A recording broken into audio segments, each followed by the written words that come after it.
Bismillahirrahmanirrahim. Assalamualaikum warahmatullahi wabarakatuh. Alhamdulillah, anak soleh solehah. Hari ini kita akan melanjutkan pelajaran akhlak bab adab persaudaraan dengan materi suka, bersyukur, dan bersabar. Baik, sebelum kita melanjutkan pelajaran, marilah kita membaca doa sebelum belajar. Bismillahirrahmanirrahim. Raditu billahi robba wa bil islami dina wa bi muhammadin nabiyya wa rasula. Rabbi zidni ilma warzuqni fahma. Amin ya robbal alamin. Baik, anak soleh soleha, kita langsung masuk ke pelajaran. Memahami makna bersyukur. Nah, istilah syukur dalam agama adalah sebagaimana yang dijabarkan oleh Ibnul Qayyim bahwa syukur itu adalah menunjukkan adanya nikmat Allah pada dirinya dengan melalui lisan, yaitu berupa pujian dan mengucapkan kesadaran diri bahwa ia telah diberi nikmat. Kemudian dengan melalui hati berupa persaksian dan kecintaan kepada Allah, melalui anggota badan berupa kepatuhan dan ketaatan kepada Allah. Jadi misal ini melalui anggota badan berupa kepatuhan, yaitu dengan cara kita melaksanakan kewajiban kita sebagai umat muslim, yaitu sholat 5 waktu. Nah, kemudian anak soleh dan soleha, apabila kita membahas perjalanan hidup manusia sehari-hari, dari kita bangun tidur, coba tanyakan pada diri sendiri, apa alasanku untuk tidak bersyukur? Mulai dari bangun tidur, kita masih diberi kesempatan hidup, jantung masih berdetak, tangan masih bisa digerakkan, dan kaki masih mampu dipakai untuk berjalan. Kemudian kita hendak mengambil wudhu, hati masih digerakkan untuk melaksanakan sholat, mengingat Allah. Nah, ketika mengambil air, kita masih diberikan rezeki air yang mengalir. Kemudian, jika keadaan masih gelap, kita bisa menyalakan lampu yang sangat mudah untuk dinyalakan dengan menekan tombol saklar lampu, tanpa repot-repot menyalakan api.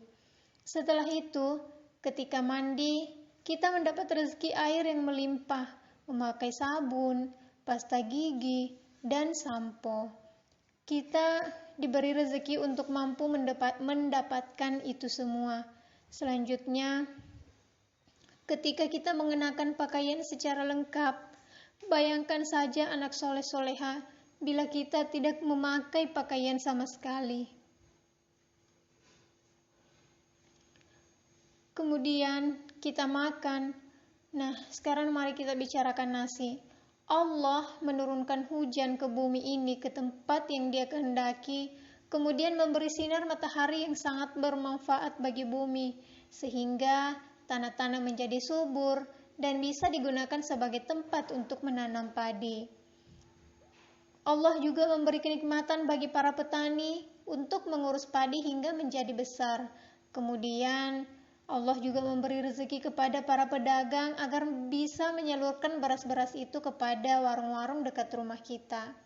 Allah juga memberi rezeki kepada orang tua kita sehingga kita memiliki uang untuk membeli beras. Nah, tidak cukup sampai di situ anak soleh soleha. Kita juga diberi rezeki untuk menanak nasi menggunakan rice cooker dengan hanya mencolokkan ke sumber daya listrik, hanya dengan menekan tombol. Kemudian jadilah nasi hangat yang siap disantap. Masya Allah, itu baru nasi ya anak soleh soleha. Padahal kita makan dengan lauk pauk, sayur mayur, buah-buahan, dan lain sebagainya. Alhamdulillahillazi binikmatihi tatimuz sholihat. Allah benar-benar menciptakan kita sebagai sebaik-baiknya makhluk. Terbukti bahwa kita memiliki jantung dan tidak ada orang yang bisa membuat persis sama sepertinya.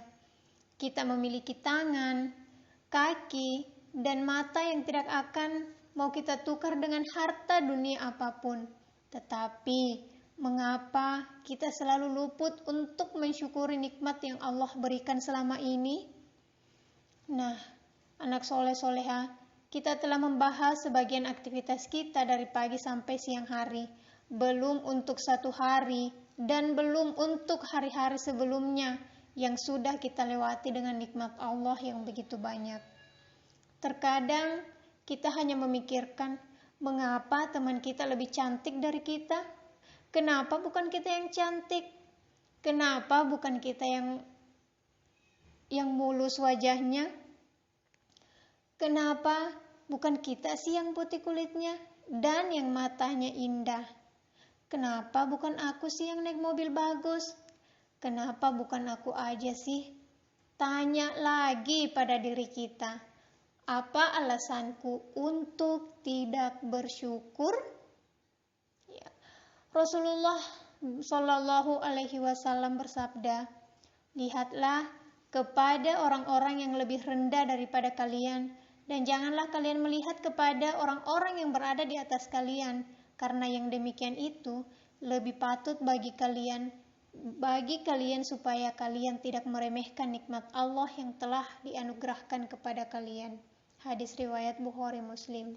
Ya, jadi anak soleh-soleha, betapa banyak nikmat yang telah Allah berikan kepada kita semua. Lalu kira-kira apa alasan kita untuk tidak bersyukur atas nikmat-nikmat yang telah diberikan oleh Allah Subhanahu wa Ta'ala? Coba anak soleh dan soleha semua merenungkan, masihkah kita belum bersyukur dengan apa yang telah Allah berikan? Ya baik, anak soleh-soleha, setelah kita membaca beberapa renungan mengenai makna bersyukur, sekarang kita lanjutkan ke bagian makna bersabar. Nah, sabar adalah pilar kebahagiaan seorang hamba. Dengan kesabaran itulah seorang hamba akan terjaga dari kemaksiatan, konsisten menjalankan ketaatan, dan tabah dalam menghadapi berbagai macam cobaan. Ibnu Qayyim rahimahullah mengatakan, kedudukan sabar dalam iman laksana kepala bagi seluruh tubuh. Apabila kepala sudah terpotong, maka tidak ada lagi kehidupan di dalam tubuh.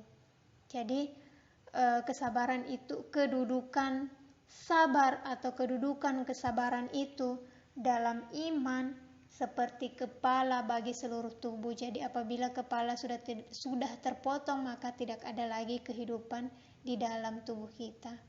Ya.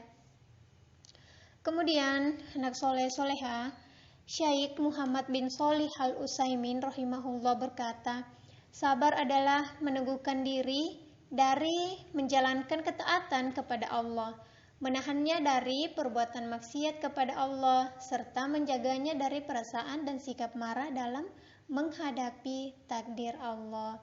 Jadi selain kedudukan sabar dalam iman itu seperti kepala bagi seluruh tubuh, sabar juga mengajarkan kita untuk menjalankan ketaatan kepada Allah, menahan diri dari perbuatan maksiat kepada Allah, serta menjaga perasaan kita dari sikap amarah, baik itu sikap amarah kepada sesama manusia maupun dalam menghadapi takdir Allah Subhanahu wa Ta'ala.